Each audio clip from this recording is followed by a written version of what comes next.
What's up, guys? We are live breaking down the card of the year here. Like, we have a fantastic card, and I am being extremely sarcastic. Like, I will never, ever crap on a card. You will never see me talking bad about a card, but man, it's hard to find the good in this one. I mean, on a card where there are some fun fights, but I think the prelims are more exciting than some of the fights on the main card, like Holm, Irene Aldana. It's not going to be a good fight.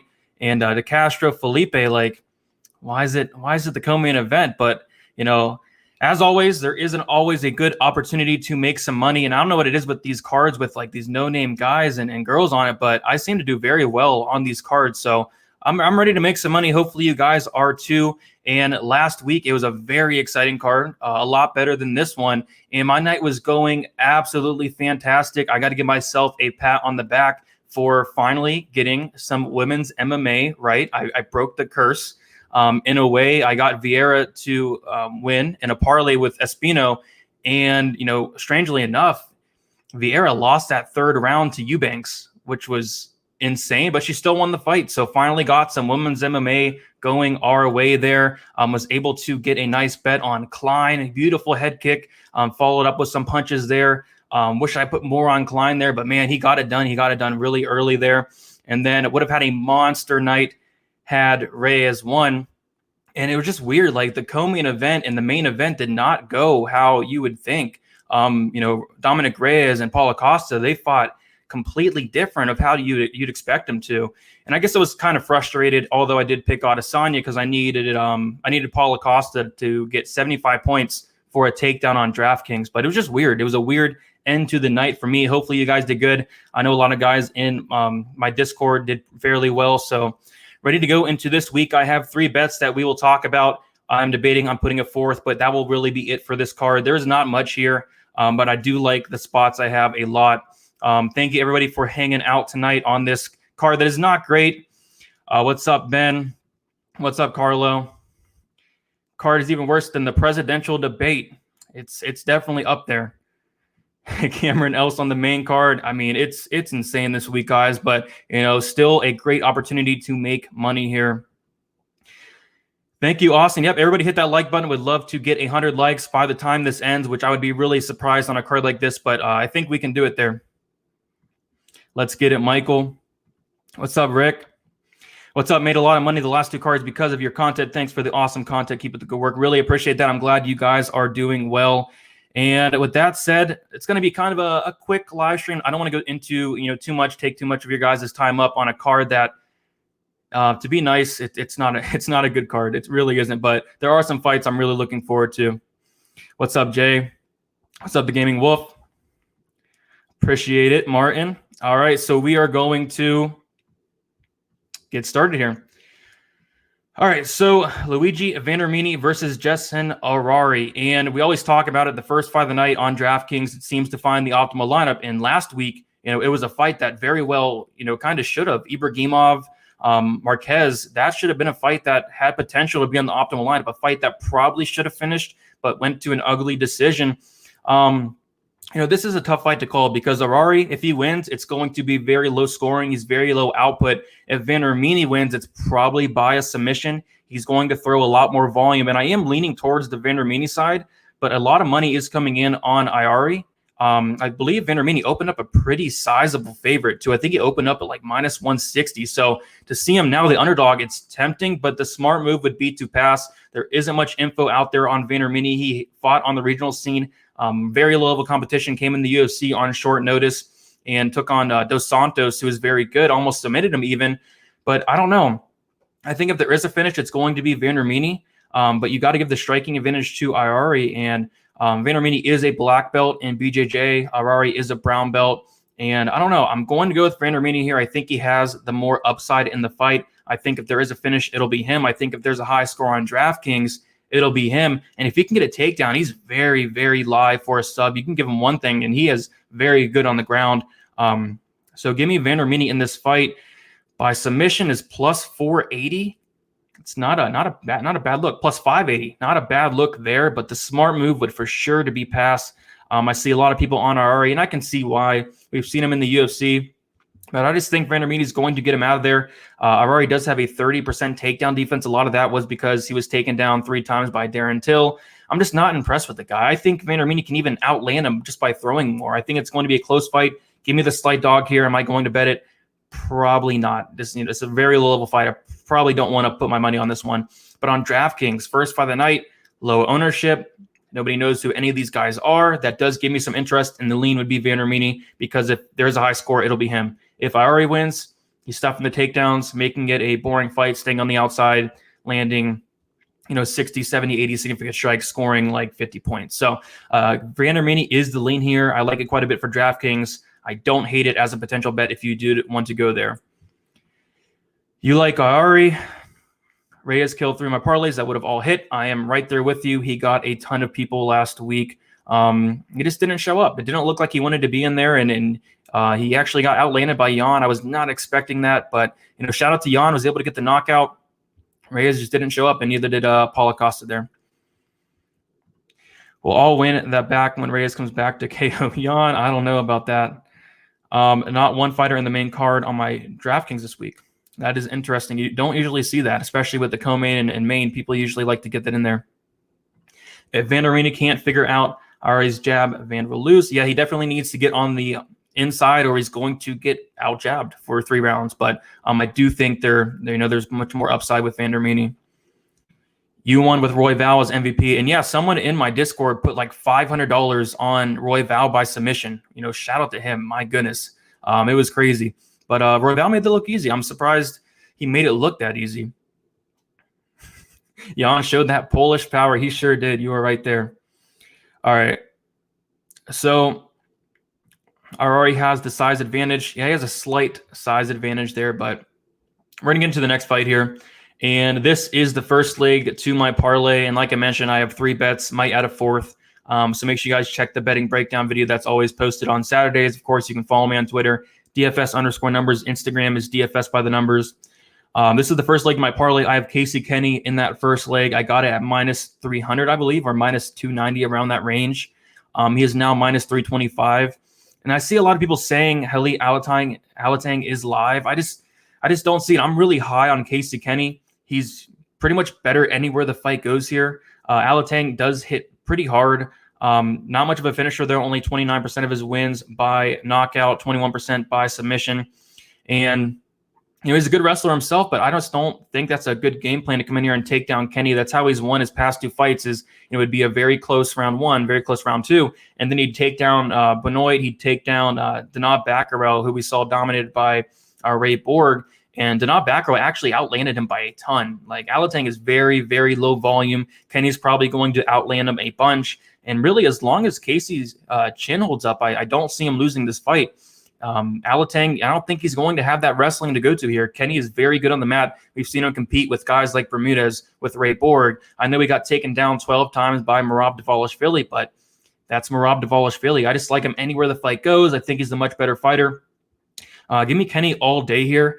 And I know a lot of people thinking that, Kenny's going to come out here and win a decision. It's a pretty easy bet there. I think decision looks like it's plus 115. I mean, it's not a bad line, but I think he could possibly get a finish here, especially if it goes on the ground. He has some very, very good BJJ there, and I do think he could possibly submit Alateng. Alateng has been finished 4 times. He's been knocked out 3 times, and Casey came out himself and said, I'm going to knock this dude out. Do I believe that? I mean, maybe. I don't know. Maybe he can. Plus 900 by knockout. I don't know. Kenny said he was going to do it, but ultimately, I do have Kenny in a parlay. I like him quite a bit. Fairly comfortable with the parlay I have. And on DraftKings, he is 9,000, I believe. So I think on DraftKings, I think he's fine as well, especially if there's a lot of groundwork. Maybe he gets takedowns, advances, reversals are definitely in play with Casey Kenny. Probably a decent amount of volume as well. And probably lower owned than guys like Kyler Phillips or Charles Jourdain, who we'll definitely talk about. But Casey Kenny is definitely somebody I like this week as a bet and in DraftKings. Kenny into my parlays. I like it. Man, got to disagree on this one. Alateng is as live as a dog on this card. I just don't see it. I mean, he's fought really close with Denab Baccarel and Ryan Benoit, and Casey is just a lot better than those guys. Kenny is not a -300. Kenny will take him, will like him on to go to the ground. Yeah, if it gets on the ground, Kenny's fine there. Kenny has never been finished. No, he has not. Kenny minus 200. Yeah, I think the line, I guess it could be a little closer, but I'm not really going to argue it here. Kenny is way overpriced. It's a no for me as a parlay piece. Dude was almost on the Mongolian Olympic wrestling team. You're right, he almost was. Keyword almost. But he does take down some of these guys. He just doesn't do anything with the takedowns. I think, Merab Dvalishvili is a much better wrestler. Ray Borg's a very, very good wrestler himself. And Kenny was able to fare well against those guys. Kenny is a near lock for me. Alateng sucks. I wouldn't say he sucks. He's just very, very low volume. I mean, he throws a hard shot, low volume, gets some takedowns to win a close fight. I don't know. All right, so getting into the next fight here. And we have Lupomboomi versus Jinyu Frey. And this is my first bet on the night. I got it earlier in the week at minus 130. I have Lupomboomi. I have 1.5 units on her. And I know what you're saying. Women's MMA. Well, I was able to get a women's MMA bet last week, and I'm fairly confident with this one as well. There are 3 women's MMA fights on the card. I think the most popular one that people are going out there and betting is the GDR. I see a lot of love for Holly Holm, but I really like Lupomboomi as well here. Minus 130 is what I got it at. I just think she's going to throw the more output and a lot more of it. Frey, I'm just not impressed whatsoever. She looked great against Kay Hansen, in the first round of their fight. But it's really not hard to look at great against Kay Hansen in the striking. That's not what Kay Hansen wants to do. And of course, she got dominated in that second round by Hansen and, finished in that third by submission. We don't have to worry about this against Lupomboomi, but still, Lupomboomi is going to be throwing a ton more volume. She is very, very good in the clinch. She has that Muay Thai background. She's been fighting since she was 8 years old. They said she used to have to go in the boys division back in the day, and she has a ton of experience. I know she's only like 4-2, but she has a ton of Muay Thai experience, and you can definitely see that in the cage. She's 24 years old. She's still improving her MMA game each and every time. We're seeing these improvements each and every time. 24 years old, and Jinyu Frey is like 35, so she's going to be like 11 years younger in this fight. I do think Frey is on her way out. She has not been looking all that great. Frey's been knocked out twice. I'm just not all impressed with Frey. I really like Luma here in this spot. I think she has the far more upside. I think she's going to be throwing a ton more, and that's the key there. We will take a look at the stats here. In Frey's stats, she's 2.09 significant strikes landed per minute in that Kay Hansen fight. Luma averages 5.07. So a lot of output coming out of Lupomboomi. And I know she fought Angela Hill her last fight. She lost Angela Hill. No shame in that at all. At all, there's no shame in that. So give me Lupomboomi here to win the fight. Probably by decision. I don't see a finish. Luma's not really going out there looking for a finish. She's only finished 25% of her fights. Jinyu Frey, only 11% of her fights won by knockout. I see a lot of people saying she's some kind of, she hits really hard and all that. She's not going to knock out Luma. I'd be very, very surprised if she did. But give me Lupomboomi by decision, plus 115. That's not a bad look. If you don't want to pay the minus 150, plus 115 is not a bad look for Luma there. As for DraftKings, it's a weird week in DraftKings. There's a lot of fighters that don't really score much. So Luma at 8,500, if she lands like, say, 100 significant strikes, gets the decision win, that's 80 points. Is it going to be enough to get in the optimal lineup? Most weeks it won't, but this week maybe. But probably not going to play much of this fight as a whole. Don't see a finish. Just don't really see a reason to play much of this fight. Luma is built like a grandma. I don't really know what that means there. Casey is a lock. Wouldn't say a lock, but I really do like him to win. Don't bet against Tiger Muay Thai, especially with George Hickman in the corner. Fight goes to decision. Yeah, fight goes to decision is like minus 320. I mean, I have that in a Hail Mary parlay, but Frey will outmuscle her. I think she has the better MMA experience plus women's MMA. It's a pass for me, but I'm picking Frey to win. I don't hate it, but I just don't see Frey being able to take her down or hold her against the cage or nothing like that. Lupomboomi is very strong herself. Stay away from this one. I think it's dead even, just in my opinion. Lupomboomi plus Kenny Parlay. I have action on both of them, but not in that way. I have the straight bet on Lupomboomi there. Any news from the weigh-ins? Not really. Everybody was able to make weight. Everybody looked fine. Nothing you could really take out of the weigh-ins. All right, so getting into the next fight, I see a lot of love for Jinh Frey. I really don't get it, but we'll definitely find out tomorrow. I do think she has the more experience in MMA, but 35 years old, the output is awful. I don't know. I just don't see how she wins unless she holds Lupomboomi up against the cage, and I don't see it. I really don't. So getting into the next fight here, and this is another bet of mine: Jordan Williams versus Nasruddin Imavov, and I have Imavov at +115. I jumped on pretty late here. I think the line's going to get closer to a pick'em, and I said earlier in the week that this fight should be a pick'em.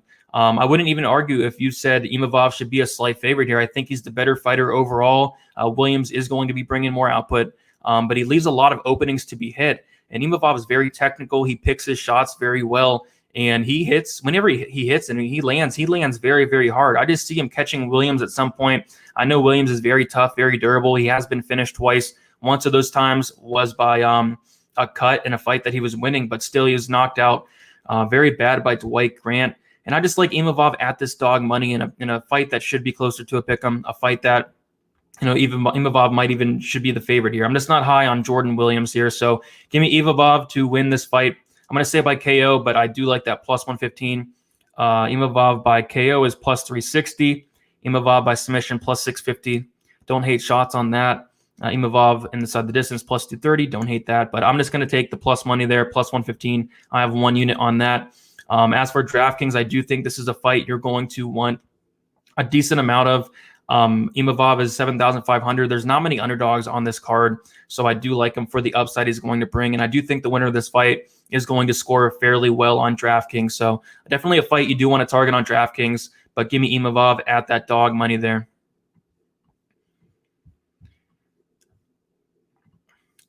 Appreciate it. Fight Island got to represent there. Imavov, favorite dog play is mine too there. Hopefully Imavov pulls it off. I think there's a decent chance there. Any similarities with the Imavov and Klein line? I saw actually a couple of people mentioning that, I guess, but man, Klein was awesome. Imavov tape said he was fun. Yeah, there wasn't much. I only found like 5 or 6 fights, but from what I saw, like this dude looks pretty legit to me. Williams got this. Williams, good luck to you guys there. Williams, a dog in his last 3 fights, and he's a favorite in his debut. No thanks. Give me Imavov. You could look at it that way. I think because on the Contender Series, a lot of people know him. Maybe that's why he's the favorite, but the line is really closing up quite a bit. I would not be surprised if Imavov was maybe a slight favorite by fight time, or if this was a pick'em here. I got Imavov, bigger cage will allow him to use his range and outstrike and possibly KO. Yep, I like it. Williams is going to bring that volume, but he does leave those openings, and Imavov can definitely crack. Jourdain to Castro parlay thoughts. We'll talk about it very, very soon here. I like the dog. How did Imavov look at weigh-ins? He looked pretty good. Yeah, you'll get that a lot in these contender series guys. You'll get that extra bump with the Contender Series. Imavov for 7,500 on DraftKings is definitely the play. I 100% agree because there really isn't much down there. So I really do like Imavov. And I had a ton of Klein last week. I had half of my lineups had Klein. So I was very, very happy whenever Klein got that finish there. Appreciate it, Dried Spicy. All right, so that should be a fun fight. That is going to be a really good fight. So getting into the next fight here, Charles Jourdain and Joshua Culibao. And this closes out my parlay with Casey Kenny, but I did get this earlier in the week. I got it at -150. I have 1.5 units on it, and Jourdain is now -450. I believe I parlayed him at like -390, -400. So a lot of money is coming in on Jourdain, and understandably why. I do think this is a pretty big mismatch here. I think, Jourdain's better everywhere the fight goes. Maybe Culibao takes him down. That seems to be Jourdain's weakness is, getting taken down. He got taken down 5 times in the Feely fight. Almost won that fight against Feely, someone who I'm very high on. But when it's on the feet, it's Jourdain all day. He's the more technical striker. He's going to throw more. He's going to throw way harder. He's the much more dangerous fighter. Culibao just not high on the guy. And outside of, Jourdain getting caught with something or making a big mistake, and from what we've seen, Jourdain's very tough. He can take a shot, get knocked down, and come get back up and finish the fight. So Jourdain is somebody I'm really high on. I like him to win. Like I said, I have him in a parlay with Casey Kenny, 2 of my most confident picks on the slate. I think Jourdain inside the distance, -160 is fair. I do think if he wins, it's inside the distance. He's finished 100% of his fights, 70% by knockout, 30% by submission there. And Culibao was finished by Jalen Turner, someone who I am very high on. But yeah, I like Jourdain in the spot. On DraftKings, I like him as well. He's going to have a ton of upside, finish upside as well. He throws a ton of volume. We'll take a look at some of the stats here with Jourdain, but really, really high on the guy. Lands 4.58 significant strikes per minute, and a lot of those are big shots. And I do think one of them is going to put down Joshua Culibao here. I just think it's a mismatch. They're trying to get Jourdain a fight that goes on his highlight tape here, and he's going to get a knockout most likely. So give me Jourdain all day. Culibao on DraftKings. Maybe he lands a shot, or maybe Jourdain's overseeing him a little bit. But other than that, I think Jourdain has this one in the bag. I know someone asked Jourdain on Twitter over the week, are you worth the minus 450? And Jourdain said, put $1 million on me. So he's really confident in himself, and he's looking in the best shape of his life. Check out his Instagram. Like, he's looking very, very good. He's ready to go, and he's ready to put on a show. He's not someone who's going to come out here and have a boring fight, take down Culibao, submit him. He could do that. He wants to get that 50K bonus and get a knockout. So we're going to see a really fun fight here as long as it lasts. I got to lean Jourdain. Minus 450 could be getting a little too crazy, but I do think he's the definite pick here. I'm also on Jourdain. Jourdain all day. What about Shannon Dotson? Jourdain Phillips parlay for me. It's not bad. Jourdain in a parlay. I like it.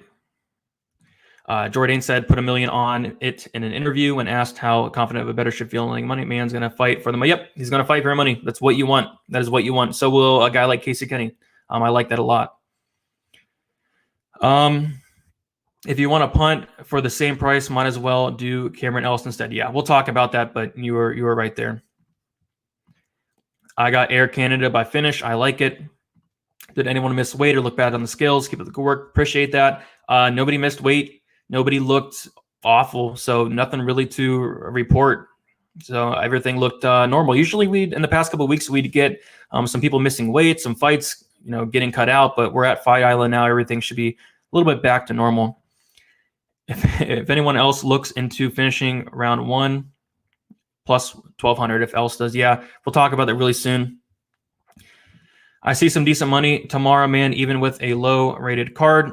Yeah, I agree. I think this is some of these, sometimes in these cards where like nobody knows who some of these guys are, like Randamie, Imavov. I think those were the cards that I typically do the best in. I don't know what it is, but all right. So Jourdain inside the distance is like minus 160, and I do think he finishes inside the distance. If he doesn't, it would be his first decision win there. Jourdain beat Doo Ho Choi, and I think I was probably one of the only people on Jourdain in that fight. And does he score over 95? Yeah, probably. He probably does. With the volume he brings, the knockdown upside, the knockout upside, he probably does score over 95. Just want to say thank you all for hanging out on this pretty poor card here. Shout out to you guys. 185 people, more than I expected for this card here. So thank you all for hanging out. If you guys can hit the like button, would really appreciate that a ton. If you're not subscribed, you do enjoy my content, hit the subscribe button. My goal is to get 7,000 subscribers by UFC 254, which is going to be a great card in itself. But we're going to get into the next fight here, and a fight that is very weird. Court McGee versus Carlos Condit. And, I mean, they're like 1-10 combined in their last 10 fights. So you got to pick a winner here, and it's tough. But I do think, the game plan for McGee should be come out here, get the takedowns. We all see it on tape. We all know that how you beat Condit is to take him down. I'm sure Court McGee knows that. And I think that's what he's going to do. I think he's going to come out here and get takedowns, not really mess around on the feet. McGee is pretty high volume, as is Condit, but I just see him taking down Condit. Condit from his back looks pretty decent. It's just he hasn't had a submission since I want to say 2010, something crazy like that. So it's been a while, and I don't really see McGee getting submitted here. So outside of some type of submission, I just see McGee, just grinding on Condit, taking him down multiple times, winning a decision here. I don't see a finish either way.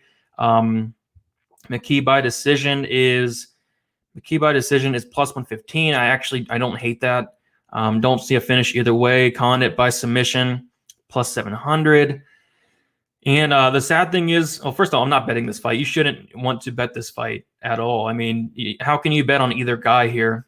But on DraftKings, I am interested. 8,300 for McGee. If he does come out here and get multiple takedowns, he does put on some nice volume. It could be a decent score in a card where we are looking for guys that can score high. And McGee definitely can bring some volume. At the same time, Condit is someone you want to look at because 7,900, he's finished 93% of his fights. He's finished 28 out of 30 of his wins. So if he wins, it's probably by a finish. It's just McGee has been finished one time in his career in 29 fights. So very durable. So I got to go with Court McGee here. Am I confident in it? I mean, kind of. If he comes in here and fights smart, he'll look minus 135, minus 140, minus 150. But if he tries to stand and bang with Condit and makes a mistake on the mat, I do think Condit's live and away. It's just really hard to pick Carlos Condit. He hasn't won in like 5 years. So give me McGee here. Not confident enough to bet it. But McGee sounds good to me, especially on DraftKings as well. Can Kyler finish Ellis in the first round? We will talk about that next here. Goes to decision. Yep, I have it in my Hail Mary parlay. This fight going to decision. It very well should here. Been doing well the past 5 weeks. Keep the good work. Appreciate it. Appreciate that, Dan. Glad you are doing well. Ornament fighting. UFC break for me. Yeah, a lot of these fights you can go out and have a little break, get a snack or something. You're getting subs quicker than anyone I've ever seen. That does MMA betting breakdown. That's pretty remarkable. I hope that continues there.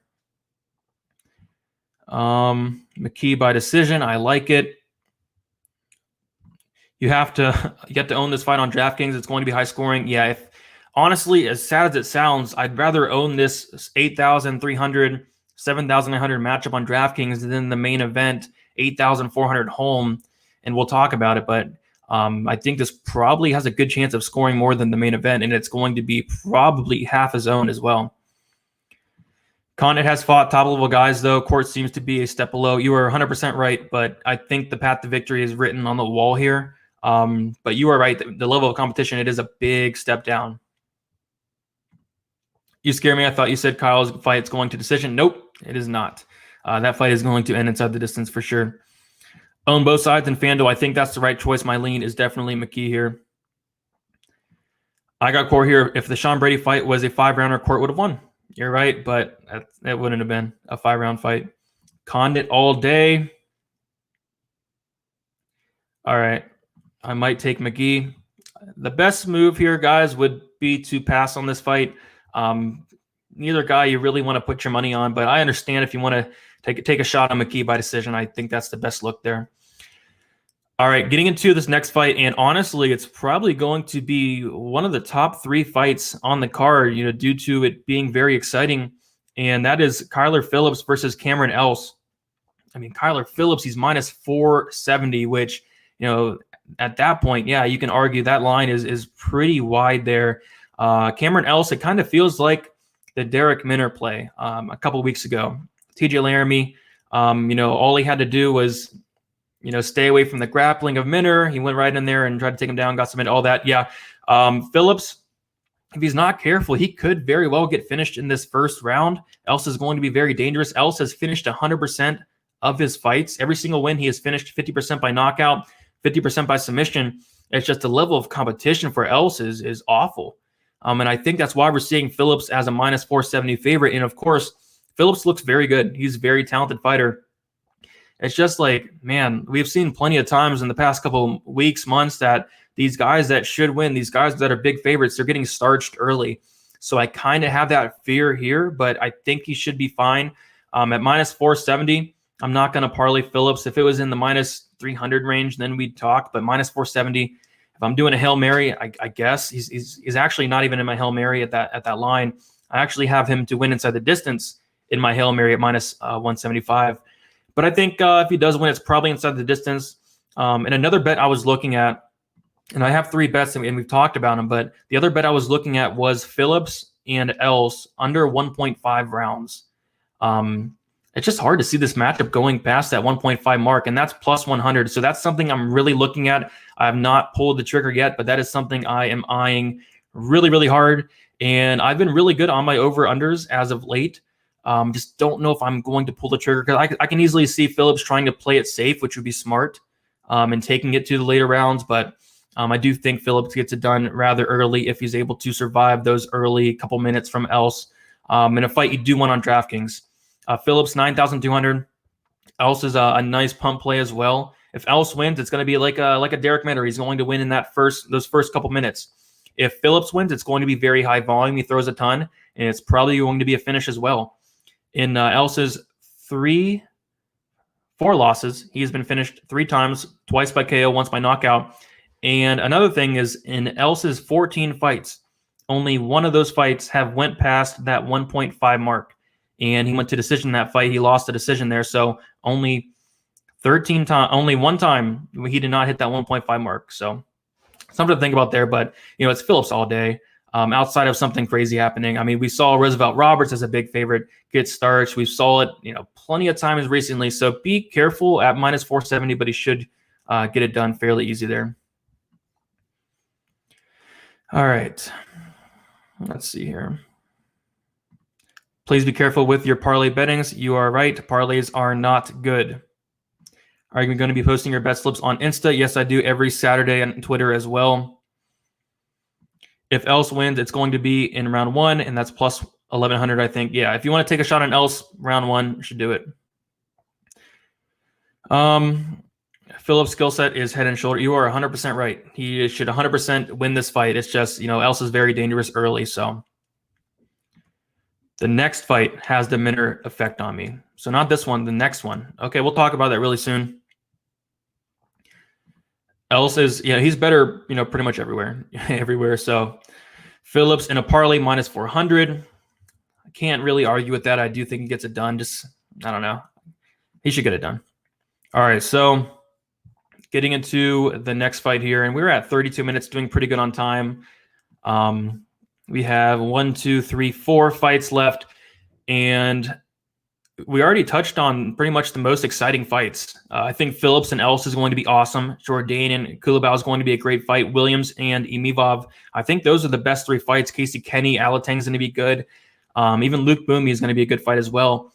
But these next 4 fights are kind of questionable, especially for the main card. We'll start with this one in Dusko Todorovic versus Daquan Townsend. And I see a lot of slander, a lot of hate on Daquan Townsend, and say what you want about the guy, but he is very, very tough. In 32 fights, he's been finished twice.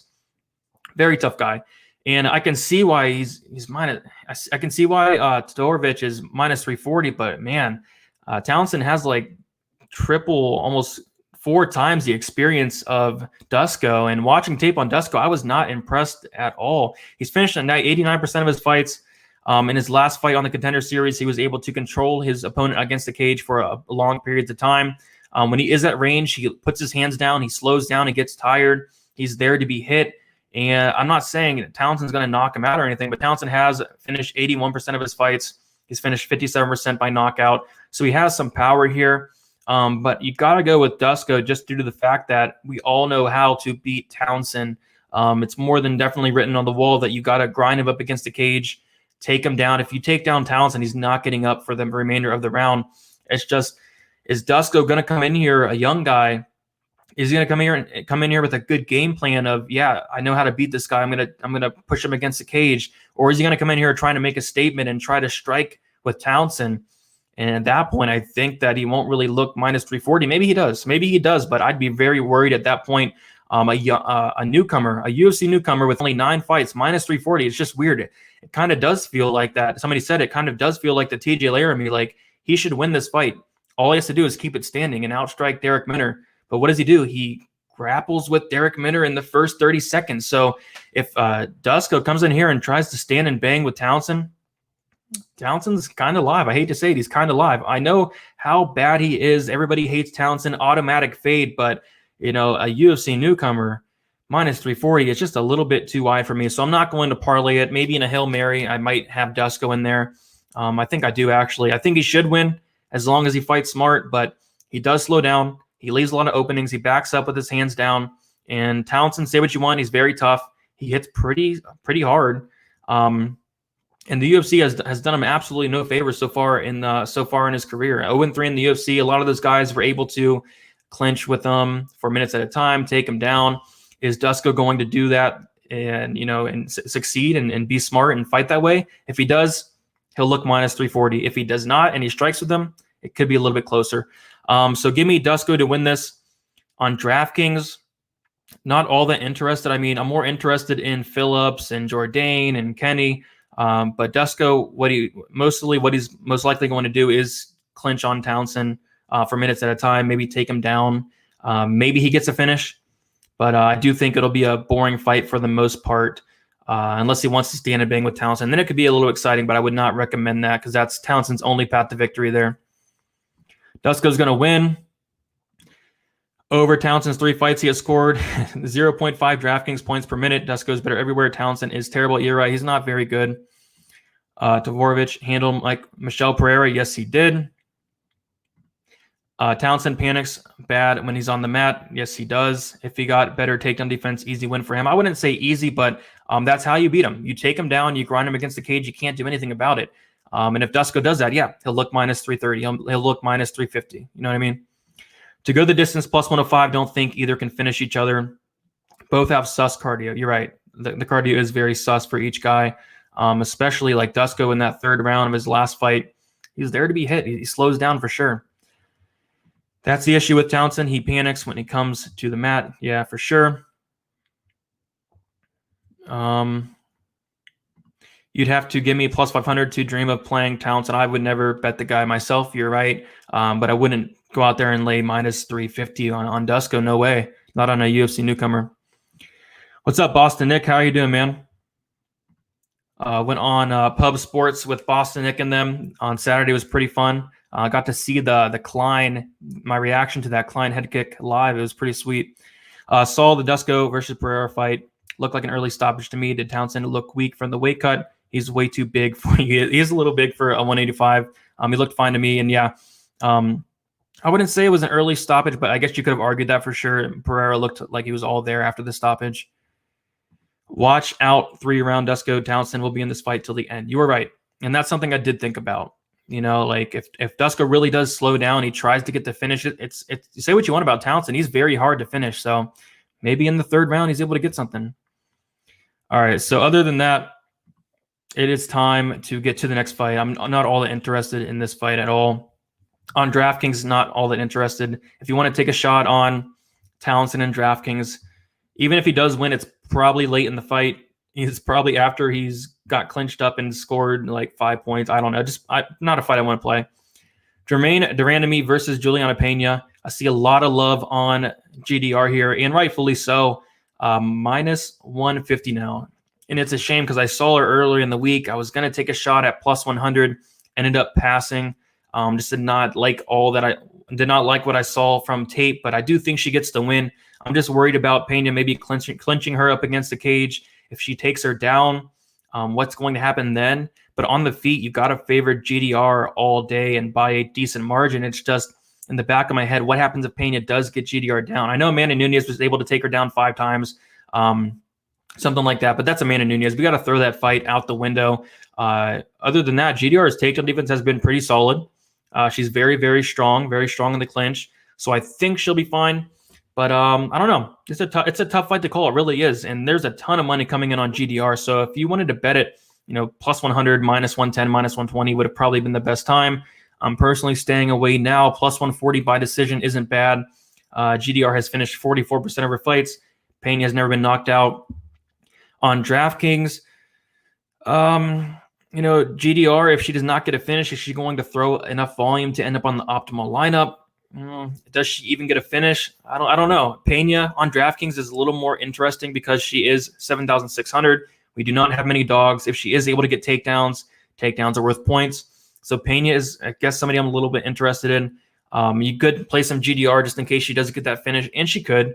But ultimately, a fight I'm not all that interested in from a DraftKings perspective, nor a betting perspective. But I do think GDR wins. I do think she wins just because the gap on the feet is so wide. GDR is much better on the feet. And I would not be surprised if she did knock her out. So give me GDR here. I'm confident in it. It's just Pena has the path to victory, and that would be getting a takedown. I just don't know if that's likely to happen there. So GDR for me. I'm assuming a lot of you guys are on GDR yourselves. Have not seen many people on Pena. GDR looked way bigger. Yes, she did. GDR is only your 2 UCL losses are to Manny Nunez, so we can't really look into that all that much. GDR is nasty on the feet. No way Pena hands with her and layup. 100%. Appreciate that. GDR versus Pena is bootleg. Izzy versus Costa. Kinda. GDR or Lupomboomi better money line play in the minus 150 range. That's a tough one. I think they both win. Probably wouldn't bet either. I would say I don't know. I think they're both fine, but I personally wouldn't bet GDR at minus 150, especially when I saw it at plus 100 earlier in the week, and I just ever so slightly passed on it. Pena has 3 fights in 4 years. Yes, she does. She barely fights. I love GDR. Yeah, I think she does win. UFC is rigged. Interesting. All right, so getting into the co-main event, and someone please tell me why this is the co-main event. Like this has to be one of the worst co-main events of the year. I mean, Yorgan De Castro versus Carlos Felipe. This is awful.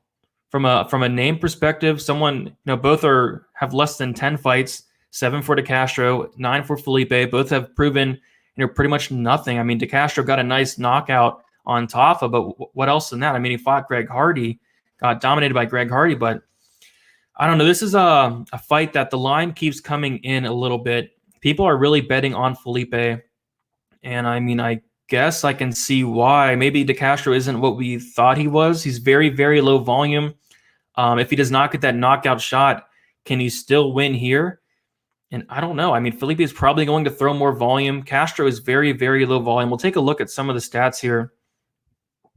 And we saw them jawing at each other at the weigh-ins here. So I do think Felipe is going to try to get into his head a little bit, which I would not recommend that. I would not recommend making De Castro mad here. Felipe landed 2.93 in his fight with Sergey Spivak, and De Castro has landed 2.19 significant strikes in his 2 UFC fights there.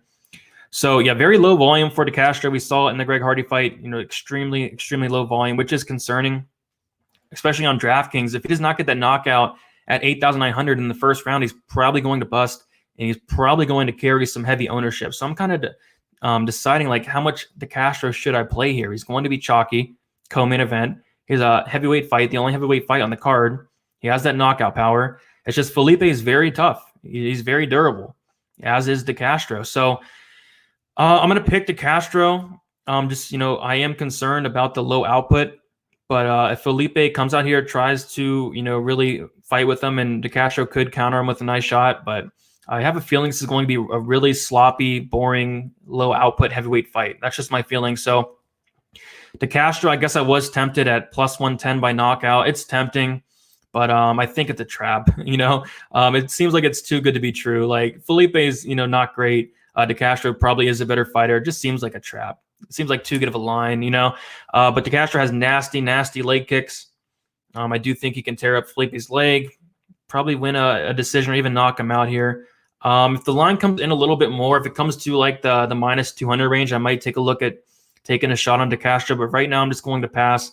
I don't hate anybody taking a parlay shot on De Castro. I do think he wins. I do think he's a better fighter, but I wouldn't want to be sweating a decision win in a boring heavyweight fight where De Castro throws one leg kick a minute. That's the only thing I'd be worried about. So give me De Castro, most likely by knockout, but have a lot of concerns with this fight.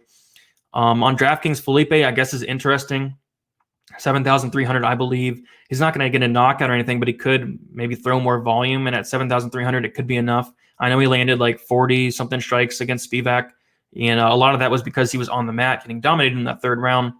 Doesn't have to worry about that here. It's going to be on the feet all fight, but hopefully it's a lot more exciting than I think it's going to be, and hopefully somebody gets knocked out, and hopefully Felipe does get knocked out. So give me De Castro probably by knockout here. Yeah, I wouldn't bet it. Castro in a parlay. Yeah, I don't hate it. It's just you might be sweating it a little bit. Felipe is a boxer, not very good. Fade him. Castro going to leg kick him. Yeah, there's going to be some leg kicks. I will parlay either fighter by TKO, Castro, Felipe, Jermaine, Holm, plus 345. Felipe has more volume. Yes, he has more volume. Faster than Castro. Yeah, it could be close. You got Felipe by decision. Felipe by decision is plus 720. I can actually, see a scenario where that happens. I think it's kind of unlikely, but what are the odds for DeCastro broken toe? Like plus 1,500. And I know a lot of people are saying, oh, he got hurt in the Hardy fight. He hurt his foot. That doesn't mean you can't throw your hands. He still did not do anything, 0-1 for Felipe in the UFC. Very true. Saw Felipe's recent interview. He said he didn't get a good training due to COVID while Castro was training in Vegas at the UFC. Okay, yeah. It looks like on Instagram, like Felipe has been actually putting in some work. He lost a little bit of weight, it looked like. I don't know. I'm telling you, Felipe, yeah, very low fight IQ. He's going to go in there and he's going to talk crap to DeCastro, which I think is a very bad idea for him, but he's going to do it. Felipe at FanDuel MVP, yep, very risky, but maybe that risk can pay off. Yeah, sure, he gave up against Hardy. Yeah, I guess you could say that, but a lot of people were on Castro in that fight against Hardy, which was really a surprise to me. LOL, y'all bet Felipe if you want to. Yeah, I wouldn't bet either side in this fight, but I can see a scenario where DeCastro is a decent parlay piece if he does get that knockout. But if he doesn't get that knockout, it could be closer than people think. Now for the main event, a ton of people are on Holly Holm. I see a ton of love for Holly Holm. The line is moving a little bit. Holly Holm is minus 115. Aldana is minus 115, minus 105. And I do not want to put any money on this fight because I just feel like whatever side I'm going to pick, that side's going to be wrong. I'm going with Aldana here just because she's going to throw a lot more volume out in space. We'll take a look at some of the stats here. Aldana lands 6.16 significant strikes per minute compared to Holly Holm's 2.75. And we all know what's going to happen in this fight most likely. Holly Holm's going to hold Aldana up against the cage for minutes at a time. It's going to be a very boring fight. It's going to be a fight that is not enjoyable to watch. But if Aldana is able to reverse position in the clinch, if she's able to keep it at range, she has a very, very good chance of winning this fight. Holly Holm looked phenomenal on the scale. She always does, but she's 38 years old. She is slowing down in her career. She's not prime Holly Holm anymore. So I do think Aldana's a younger fighter here. She's going to be throwing a ton more output. But of course, Holly Holm does have that path to victory, holding Aldana up against the cage, making this a boring fight. And that is very, very likely of happening. So I do not want to put any money on this fight. I do not want to put money on Holm to win a decision, which, it's likely. And I don't want to put money on Aldana, just assuming she's going to, break free and, land at range, which it could happen. It's just really hard to tell what's going to happen in this fight. I guess Aldana has put an emphasis on the strength part in her camp because she's going to need that strength in this fight to, not get held up against the cage. But it's just a fight I don't want to play. I know a lot of people have a lot of action on this fight, maybe because it's the main event, but not a fight I'm all that confident in. But give me Aldana, and Aldana on DraftKings at 7,800. I'm more likely to play more of that than Holm at 8,400 because Holm's not going to throw much. If Holm does win, it's going to be her clinching up against the cage, scoring 0 points. You can't score points against the cage. And if Aldana wins, it's going to be because she's able to break away from the cage. She's able to keep it at space, throw volume. So I'm more likely to play Aldana, or you can even fade the main event. If Holm's going just to hold her against the cage for 25 minutes, it's not going to score points. She scores like 80 points in a decision win. That's not going to get you a takedown. So I'm even fine with fading the main event. I'm even fine with fading the co-main event. I do not like this main card from a DraftKings perspective, besides like the Kyler Phillips and Ellis fight. Other than that, I like a lot of the main. I like a lot of the prelims a little bit better. So give me Aldana. Not confident in it, but I'm going to go with the younger fighter here. Aldana can knock her out. Holm has been knocked out once by Amanda Nunes. If Aldana can knock her out, it'll be in the first 3 rounds. I don't think there's going to be a finish. Aldana does have a 93% takedown defense. You are correct. I think this is going to play out on the feet like 100% of the time. Worst main card ever. It could be. It's definitely the worst main card of the year. And you'll never see me crapping on a card ever, but this card is not great. Aldana will counter Holly's outdated liver kick with a 1-2. Yeah. I'm just not all that interested in this fight, honestly, but the card should be okay. There are some decent fights on the card. So right now we're at 50 minutes. The last 10 minutes, I'm going to go over my bets, go over some Draftkings plays, and answer any questions you guys have. So my bets, I have Casey Kenny in a parlay with Charles Jourdain, minus 150. I have 1.5 units on that. I have Imavov straight at plus 115. I have 1 unit on that. And then I have Lupomboomi minus 130, 1.5 units on that. Those are my 3 bets. And I'm also looking at maybe adding one more play. So make sure you guys tune into the betting breakdown. I already got my betting article out on Patreon earlier than usual today because I'm not going to have much action on this card. I've already started to look into the card for next week even. So some targets you want to have from a DraftKings perspective, underdogs. Luigi Randamie, first fight of the night, 8,000. I think it's a solid play. If he does win, it's probably by a finish. He's won all his fights by finish. Imavov, 7,500, probably my favorite dog to target because of that upside. And there's really not many underdogs down there. Condit, if he wins, it's probably inside the distance, although McGee has never been finished. Ellis is a nice pump play. If Ellis wins, it's probably in that first round, probably in those first couple minutes, kind of like a Derek Minner play. Townsend, a decent pump play, I guess. Not really want to go there. Pena, if she's able to get takedowns, it could be fine. Felipe, maybe he outlands Castro. Don't see him knocking him out. And then Aldana, if she's able to keep it at space, keep it at range, she could outland Holm throughout 5 rounds. 7,800 is not bad. So, yeah, not the most exciting card, not the most exciting DraftKings card, but the last time there was one of these cards that weren't too good, I got a takedown on DraftKings, so hopefully it happens again. So for the next 5 minutes, I'll answer any questions you guys have. All right, let's say those bets again. I'll say them on the betting breakdown tomorrow. Let's see here. All right, any questions, guys? Kenny, Imavov, Jourdain, Todorovic, Randamie, let's win big. I agree with pretty much everything there. All right. Wait and see if we have any questions. Odds HQ. Yeah, we're going live. Believe it, like 9. I'm very tired and I'm starving, so I'm going to get out here soon. What's your bet MMA tips user? I think it's like Big Brady 83, something like that. What's a takedown? Sorry, been on DraftKings a few weeks. Still new. It's first place. Gun to your head, make a female parlay. I'll just say no thank you there. I can't. No, not this week. Not this week. All right, so just a little bit there. Everyone will be live for the fight tomorrow night at Pub Sports Radio on YouTube, giving out some shirts and merchandise all night. There you go. Go check it out. I might be joining on there as well, so that'd be cool. All right, so other than that, come on, do the girl parlay. It sounds fun. It does not sound fun, but I'll do it. Lupomboomi, GDR, and that's about all I got. That's about all I do. All right, thank you all for hanging out. We had over 200 people in the chat for a fairly bad card, so thank you all for hanging out with me tonight. Check out the betting breakdown tomorrow. Follow me on Twitter, DFS_numbers. Follow me on Instagram, DFS by the numbers. Going to be posting my bets sometime tomorrow in the afternoon. And yeah, good luck. I'm going to get out of here. I'm going to get some dinner here. And see you guys.